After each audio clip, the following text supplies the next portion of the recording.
My drawings expressed my despair, hate and disillusionment. I drew drunkards, puking men, men with clenched fists cursing at the moon.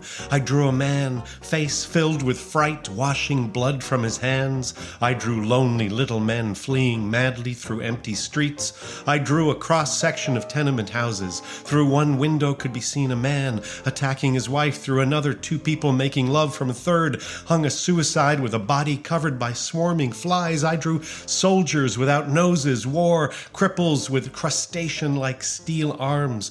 Two medical soldiers putting a violent infantryman into a straitjacket made of a horse blanket. I drew a skeleton dressed as a recruit being examined for military duty. I also wrote poetry. So said the Weimar artist George Grosz. Welcome to the Weimar Spectacle, where I explore the brief and extraordinary life of the Weimar Republic. I am Bremner Fletcher Duffy, singer and actor and theater maker. I've spent years and years and years performing songs in theaters and music and cabaret from the Weimar period, and I am inspired, and maybe more, than a little obsessed by that moment in time. So, what does it mean to be an artist? What does it mean to be an artist in 1918? In the wake of World War I, the Russian Revolution, the collapse of the Austro-Hungarian Empire, the rise of fascism, the plague of the Spanish flu, massive changes in society, industry, and labor, years that were filled with murder, mayhem, revolution, rampant inflation, starvation, not forgetting the Great Depression, and the rise of the Nazis. What does it mean to be an artist? Do they have a place in the world? And if they don't have a place, well then, they need to reinvent themselves. Okay, I am probably completely biased in this, but I would say that artists do indeed have a very important role to play. But hey, at that moment, everybody in society was being forced to reevaluate how and why they did what they did. So why shouldn't artists have to go through the same process? And so they do. In this period, post-World War I, artists turn away from the 19th century idea of a fine career in fine art.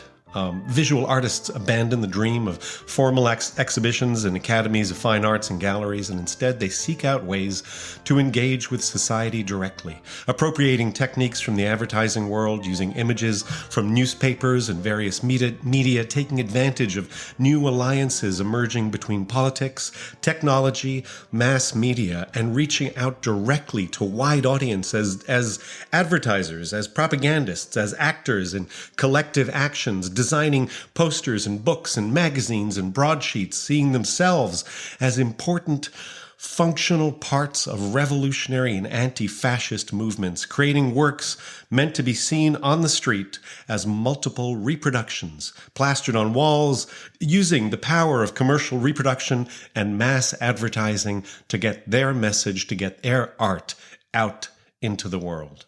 And they're inspired by watching the revolutionary artists in the brand new workers' paradise just across the border in Russia, the Soviet Union. Because in the Soviet Union, just after the 1917 revolution, before the Communist Party can get an iron grip on every part of society, there is a brief, beautiful moment when there's a short period of wild artistic freedoms before the Communist Party starts dictating the form and the content.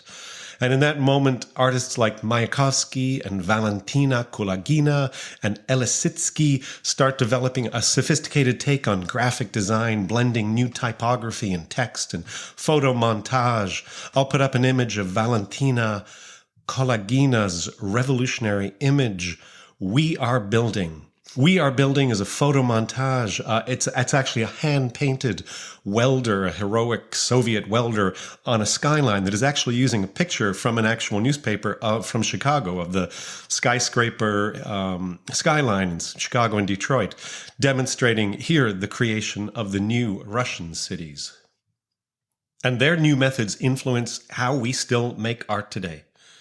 In a way, collage and photomontage is the art form of the 20th century, from the post-revolutionary Russians to the Weimar artists and right up to Andy Warhol and our time. Cut and paste, the medium of our visual landscape. If you've ever created a poster for an event or a birthday party on one of those drag or drop online design platforms, well, it's one in which you have participated. And every day on every social media platform, Artists and just regular old people are using all these graphic devices to get their ideas, to get their art into the world, shaping and creating the flood of images and graphics that we all are drenched in every day. So as you know, my big absurd idea for these podcasts is that the Weimar Republic invented everything about the modern world, and we are still dealing with the possibilities and problems it gave to us. To prove this possibly unprovable idea, I'll be exploring the art, politics, science, architecture, social innovations of the Weimar period, and of course, the terrible and irresistible rise of the Nazi Party. So if you are an art student wondering how to get past all the gallery gatekeepers and show your work to the people and make a difference, or perhaps you're a street art graffiti lover who's always wondered where Banksy stole all his ideas from, well, this is the show for you. So today we're going to look at two visual artists from the Weimar period. I think it's fair to say that their work was created, influenced, formed by the influence of all the white-hot, stressful events that made the Weimar Republic such a forge for new ideas. We will start with George Grosz. I no longer hate people indiscriminately. Today, I hate their bad institutions and those in power who defend those institutions. So said George Grosz in 1924. And he went on to say, I considered any art pointless if it did not put itself at the disposal of political struggle. My art was to be a gun and a sword. George Grosz was born in 1893. He grew up in a drinking bar run by his parents. When the bar failed and his father died, the family moved to Berlin, to the radical left-wing Wedding district, where his mother and sisters became seamstresses to support the family. And then, when his mother found a job in the army, they again moved to live close to the regiment where she worked. His earliest pictures are, ironically, filled with gallant soldiers in uniforms, sketches of imaginary adventure stories, cowboys and Indians, and the Wild West. His artistic talent was noticed very early, and he was admitted to the Dresden Art Academy, where he became a skilled draftsman. But when he left school, he moved to Berlin and quickly became a regular at the infamous Café des Westends, where the German expressionists gathered, and he spent hours sketching circus performers, prostitutes, disfigured veterans, and other incarnations of the ravages of war and the struggles of the poor. From 2009 to 2013, Grosz sold cartoons and characters to magazines, spent some time in Paris, and then, inspired by the war and the adventure stories of his childhood, he joined the army in 1914, but was given a medical discharge after only 6 months. And in his art, we can immediately see the disappearance of idealistic beliefs about army life. In a painting like The Faith Healers in 1916, where we see a rotting skeleton standing in front of army doctors being declared healthy enough to become a conscript. In 1916, George Grosz had his name legally changed to the English and American spelling of his name, Georgez, or Z, which may have been an act of protest to de-Germanize and internationalize his name, or since all through his life, strangely enough, he invented names for himself like Count Bessler Orfeer and George LeBoeuf or William King Thomas. Well, maybe changing his name was just a thing that he liked doing. Who knows? By the war's end in 1918, Grosz had developed an unmistakable graphic style. It combined a highly expressive use of line drawing alongside ferocious social satire and caricature. The style actually takes time or honor traditions of German art history, the historic graphic tradition of people like Albert Dürer, a tradition that started with the invention of the printing press, alongside brutally grotesque imagery that goes back to German medieval artists. Grosz used these to make his moral message extremely clear, and as long as you have a very dark sense of humor, to also amuse and entertain. Grosz is inspired by earlier satirists like the French political cartoonist Honore Daumier and the English printmaker William Hogarth. He makes his political beliefs very clear when he joins the Communist Party of Germany in about 1918, and he develops a political satire magazine called Die Pleite, Bankruptcy. Then in 1919, perhaps more important than the Communist Party, he joins the Dada Party. There's a Dada movement in Berlin, and he becomes an extremely important and engaged part of it. His dystopic view of German society aligned perfectly with their ideals, and he participates in the first Dada publications, exhibitions, and actions, becomes a key figure in the movement. And I have to do an episode about Dada because it's so much, but in brief, Dada is something that starts in Zurich around 1915 before spreading to other European cities as the war comes to an end. And it's so hard to describe. I think it comes from the deep cynicism and disbelief in the Western ideals during and after the mayhem of World War I, the Western ideals of logic and rationalism. Dadaists concluded that the world had gone completely insane and that all the received values of truth and art and morality had to be completely turned upside down. They made art, collages, sang wordless songs. They made installations and created events that had provocative stage performances with crazy outfits.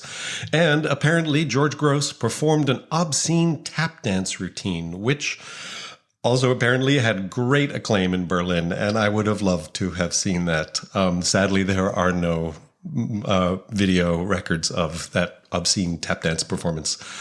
Grosz publishes several collections of his line drawings, his satirical line drawings about German society. One is called The Face of the Ruling Class in 1921. Another one is called Ecce Homo in 1922, and all of them cause a scandal. He is accused of pornography and fined. They, in fact, caused such a scandal that Grosz applied for a pistol license on the grounds of possible self-defense. He was taken to court on charges that 52 of the book's 100 images were pornographic. He was tried, found guilty, fined 6,000 marks, and many of the plates from the publication were confiscated and banned. This is the first of several occasions on which Grosz was successfully sued for producing offensive artwork, and I have a suspicion that each one of those occasions just delighted him.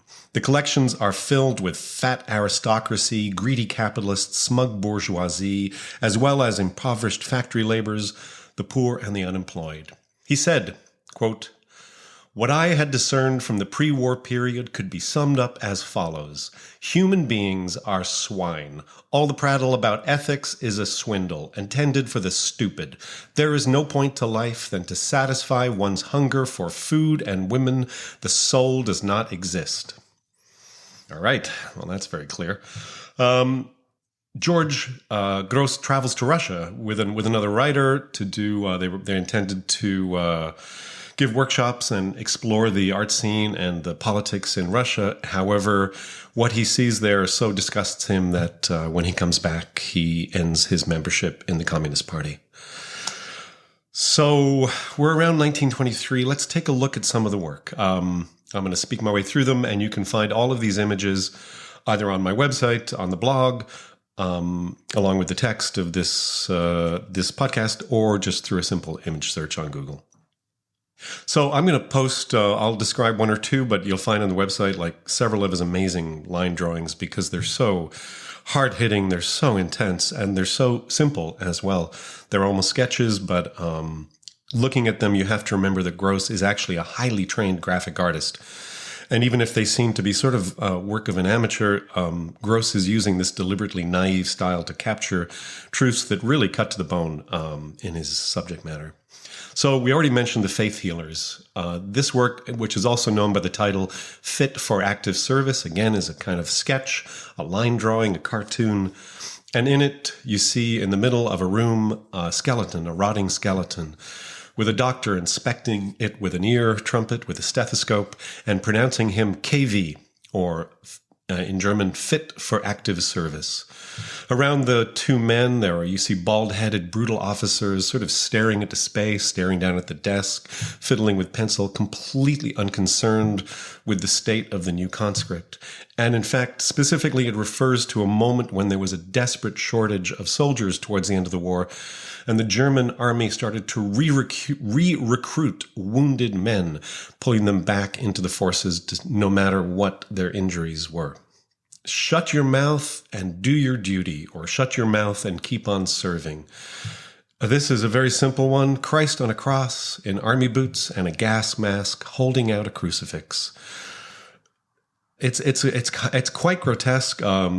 This thin, emaciated Christ is essentially the same Christ who hangs over the altars on all the churches across Germany as ministers and priests are exhorting the population to obey the Kaiser and get into the trenches and fight for Germany.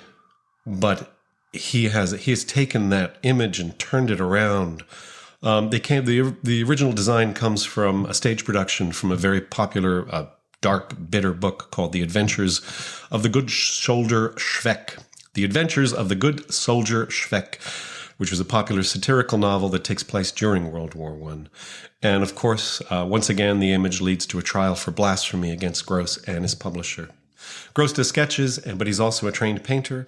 This is a painting that I guess celebrates in a very Dada, dark, intense way his wedding. It's called Daum. D-A-U-M marries her pedantic automaton George in May 1920.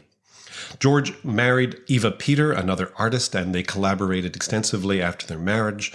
Daum, D-A-U-M, was an anagram of his nickname for her, Maud, M-A-U-D. And in this collage and sketch and painting, photo-montage, a mix of sketching and painting and photo-montage, Daum, the female character, is definitely dressed for seduction, and George is depicted as a small automaton, a robot, which is actually a central Dadaist motif that defined the artist as a kind of machine for making images. His publisher said the painting was about how marriage, quote, comes between the bride and groom like a shadow. This fact that at the very moment when the wife is allowed to make known her secret desire and reveal her body, her husband turns to other soberly pedantic arithmetical problems, end quote. It was exhibited at the first International Dada Fair, along with a portfolio of satirical drawings entitled Gott mit uns, God with us. The organizers, once again, including George Grosz, were put on trial and fined for grossly insulting the German army. I'll describe one more of his works. Again, you can find these either on the blog, on my website, or by a simple image search. And this is Germany, A Winter's Tale. The name of the poem, A Winter's Tale, comes from a poem. The name of the painting, comes from a poem by Heinrich Heine. That was a critique of German society. And even in 1844, this poem was banned from publication. And the painting itself is this wild tornado of images, crucifixes, coffins, naked women, chaotic street scenes, and revolution, amidst which, in the middle, a bourgeois man sits down to eat a nice heavy meal with a bottle of beer. And at the bottom, three grotesque figures strut across the painting, representing church, army, and state. George said at one point, the bourgeoisie and the petty bourgeoisie have armed themselves against the rising proletariat with, among other things, culture. George Grosz moves to the U.S. in 1933, just a week before Hitler becomes German Chancellor. The Nazis label him cultural Bolshevist #1, destroy many of the works he'd left behind, and include others in their Entartete Kunst, the exhibition of what they called degenerate art, that they toured across Germany, showing how modern artists and Jews produced work that was affecting the purity of the German race. By this point, however, Grosz was enjoying his life in the USA, where he split his artistic work between street scenes of Manhattan and windswept landscapes of Cape Cod. For the former, he roamed New York by day, sketchbook in hand, creating finished versions of his scenes by night. You can see a typical result of this process on the website called Quick Lunch, which shows multiracial customers of all economic backgrounds crowding around a fast food counter. He gained American citizenship in 1938, and he had a 1941 retrospective at the Museum of Modern Art in New York. But unfortunately, he made very few sales in America and was forced to resume teaching. He declared he was finished with social and political issues, and his style softened.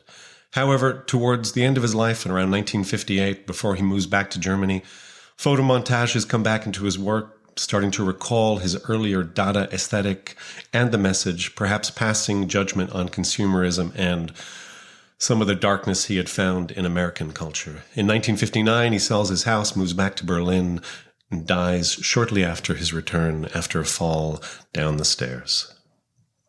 George Grosz's work might be grotesque, and it might seem to capture the worst of humanity, but actually, the job that he was trying to get done was to express sympathy for workers suffering in the new post-war capitalism. He said, quote, "To show the oppressed the true face of their masters is the purpose of my work." And rather than sort of as a objective viewer of the world, just portraying it, he also says he was deeply implicated in everything. He says, quote, "In reality, I myself was everybody I drew, the rich man favored by fate, stuffing himself and guzzling champagne, as much as the one who stood outside in the pouring rain, holding out his hand. I was, as it were, divided in two." And that's something I think we can feel in his work, even now, the great desire to expose the hypocrisy, but yet to do it in a way that is accessible and understandable and also still has sympathy for the people struggling against that hypocrisy. So let's move on to John Heartfield, who is amazing.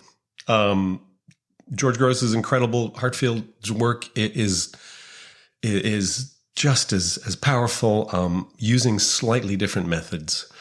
He focused on photography and the manipulation of photographic images. He says, "The important man is not the artist, but the businessman who, in the marketplace and on the battlefield, holds the reins in his hands. There are a lot of things that got me into working with photos. The main thing is that I saw both what was being said and not being said with photos in the newspapers." And I think at this point in time when we're dealing with deep fakes and manipulated images and propaganda things pouring out of social media, the fact that even in 1916 he was already focused on this kind of manipulation makes him very, very modern, very current. He's born in 1891, and at that point he is called Helmut Herzfeld. At the age of 14, he becomes an apprentice in a small publishing company. He then works as a graphic designer for advertising companies, studies at the School of Arts and Crafts, and he works with a well-known artist and graphic designer Ernst Neumann, who made an incredible impact on his work and really changed the direction of his life. He moves to Berlin.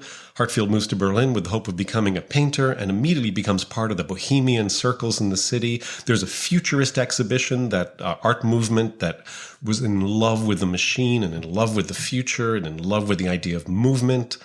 And in it, he realizes that artists could take a stand through their art. And then finally, he comes upon the drawings of George Grosz, to whom he would become a close friend. And he says they were both a revelation and a cold shower. Until then, we thought that art was what made beauty visible and audible. Grosz allowed us to stop seeing the ordinary world as dry, dull, and boring, and to start seeing it as a drama in which stupidity, coarseness, and laziness shared the main roles. Following this discovery, Heartfield burnt everything he had done until then. In 1914, when war breaks out, he's drafted, but he manages to avoid active service by feigning mental illness. And then in 1916, Helmut Herzfeld decides to change his name as an act of protest against the war and against German nationalism and patriotism, and John Heartfield is created. Heartfield joined the German Communist Party in 1918, and also in that same year, he became a founding member, along with George Grosz, of the Berlin Dada Club, which also included, and I'll do podcasts on these guys coming up because they are just as amazing, avant-garde artists such as Hannah Hoch, Raoul Hausmann, and Johannes Bader. Again, Dada's emphasis on the illogical, the irrational, and the absurd called out to these young artists who were witnessing a world gone completely mad in World War I. And the nonsense of Dada, I think, was a reaction to the insistence of the ruling classes that their decisions were in any way logical and sensible. Heartfield said Dada was an effort to interrupt the high impulses of the intellect, the spiritual, the mystical, and the subjective, but only to reach the truth behind them. And as an anti-art kind of movement, Dada allows Heartfield the freedom to experiment with new materials and forms of expression, and he starts in a way with a clean slate with the new discipline of photo-montage. Though Heartfield prefers to call himself a photo-monteur, a more technical word rather than an artist. Instead, he says he uses photographic material as the raw material for final images, drawing, painting, trimming the photograph, using parts of historical pictures to change the meaning of those images. Heartfield would also stage elaborate scenes in the photographic studio to provide the raw material for his work. And he also revolutionized printing and graphic design, breaking the vertical, horizontal norms of layout of text by playing with the characters that he would scatter around in his Dada posters and images. He poured, at one point, plaster around the typographic blocks where the letters were embedded to hold them at different angles during the printing process in order to break the line of the texts. Again, I'll put up images of these new typographic images on the website, or you can find them through a Google search. Heartfield's overall goal was to create a community of revolutionary-minded citizen artists who would actively contribute to radical social change. Throughout the 1920s, he's working on his graphic images, he's doing poster work for left-wing publications, he's doing graphic design, and he's also working with the playwright Bertolt Brecht, designing sets for shows at the Proletarian Theater. And at the end of the 20s, he's achieved a lot of success. He's a very well-known artist, ranging from popular appeal to mainstream approval. Especially famous at this point are his anti-fascist montages, for which he was persecuted by the Nazis and spied on by the Gestapo. But he's hailed in the leading graphic arts journals. He has designed a myriad of German Social Democratic Party and German Communist Party publications, especially for the Communist Party's magazine, The Red Flag. When he leaves the Communist Party, he eventually begins to work exclusively for the left-wing Workers' Illustrated magazine, AIZ. And I will post some of the covers he does for AIZ, and they are the most extraordinary, critical takedowns in history as Heartfield skewers the Nazi Party and the right wing in a series of brutal photomontages. The image of a blood-splattered pig-like Hermann Göring in a butcher's apron is just terrifying and incredibly prophetic, considering he's writing this in the 1920s. Okay, let's talk about some of the art. Again, find these on the blog, on the website, or simple image search. The poster, the really famous poster that he did is "The Hand Has 5 Fingers." And it is really photomontage as a political weapon. It's incredibly simple. Imagine an open, grasping hand, palm out to the viewer, fingers spread wide open, and then look closer. This is the actual hand of a working man, calloused and rough. Underneath it, the text says, "The hand has 5 fingers. With only 5 fingers, we can defeat the enemy." And that image is printed and plastered over walls across Germany, taking advantage of the new possibilities of the commercial printing press and mass distribution. And it is so effective, it wins awards and trade journals of advertising, and the gesture actually becomes an actual greeting of Communist Party members on the street. Let's look at the AIZ cover, the left-wing magazine cover, called "The Meaning of Geneva, Peace Cannot Live Where Greed Capital Exists." So this is a photo montage where he actually staged this in the studio and then cut around it and added images. But the actual core of the image was created in the studio, and it is a white dove, symbol of peace, impaled by a bayonet. It was published on the cover of the November 27th issue of the Workers' Illustrated magazine, and he is reacting to the Geneva Disarmament Conference that took place on November 9th, 1932, as well as comments on the police's violent reaction against protesters who demonstrated against fascism in front of the Palace of the United Nations. He was inspired by a Swiss stamp issued on the occasion of the Disarmament Conference, showing a dove freely hovering over a broken sword. Heartfield subtracts the sword, adds the bayonet, and takes the dove and impales it on that bayonet. And I will add, like I said, several other of his AIZ covers. They are quite extraordinary. Let's look at the 1929 photo-montage self-portrait, with the police commissioner Zorgiebel. Heartfield depicts himself literally cutting off the head of Berlin's police chief, Karl Zorgiebel, with scissors, which is both a satirical critique of Zorgiebel's policies, brutal, repressive policies, and also a visual representation of Heartfield's photo-montage technique. It's a mock execution of the police commissioner, reacting directly to unprecedented police violence unleashed against the communist demonstrators, also in which were working which were working tacitly for the Nazis at this point on May Day 1929 in Berlin against communist demonstrators.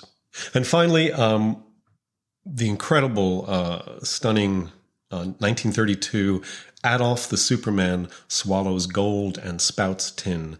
Again, incredibly simple, but so powerful. And considering this is 1932, when the Nazis are rising in power, it's 33.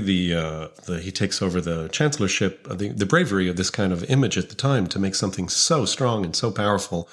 It's a picture of Hitler with his mouth wide open, probably taken from a speech, and there's a photo montage of an X-ray superimposed over his torso, opening up his chest to reveal an esophagus going down from his throat into his stomach.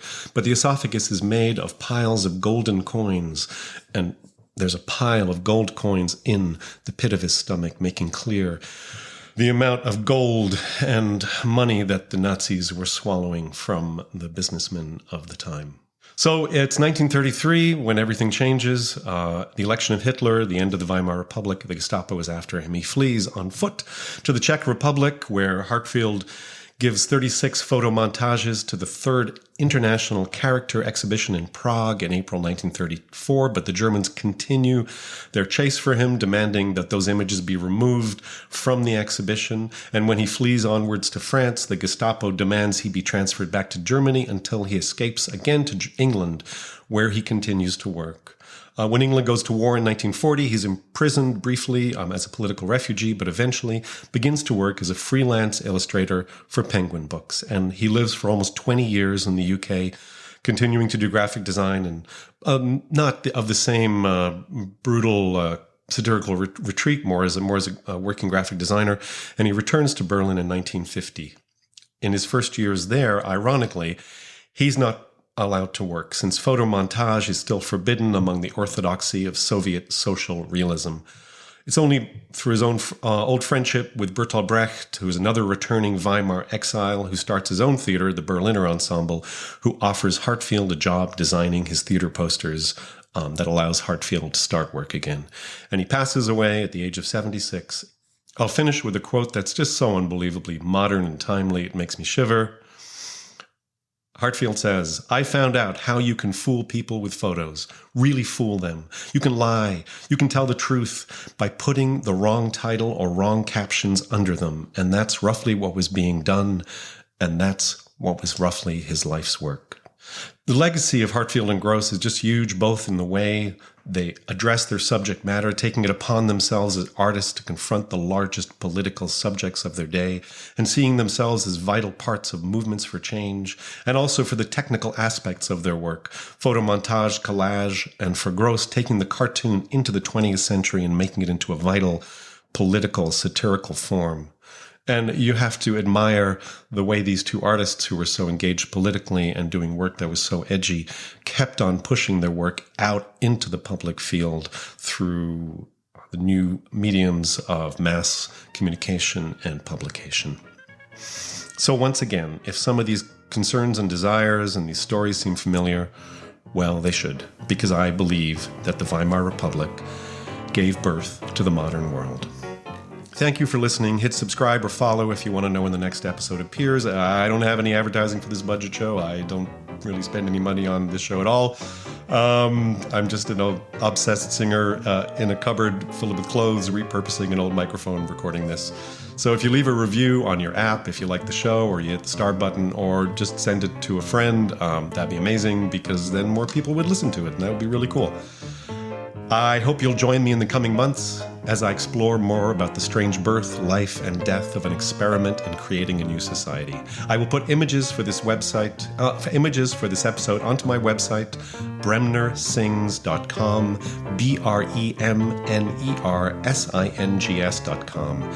And who am I to discuss Weimar? I'm not a sociologist, I'm not a political scientist, I'm no historian, I'm an obsessive artist, a singer, a playwright, a cabaret performer who's been obsessed with the arts and music of the Weimar Republic all my life. I've recorded 3 albums dedicated to the music of this time, particularly the music of Kurt Weill and Bertolt Brecht, and if you want to listen to them, just search for Bremner Fletcher Duthie or Bremner Duthie or Bremner Fletcher, some version of that, in any music streaming site, and you'll find all my albums. And if you want to know more about my work, see the images from this period, or even suggest a specific Weimar subject for an episode, check out the blog on bremnersings.com, BREMNERSINGS.com. Join me next time for another walk through the amazing creative madness of 1920s Germany.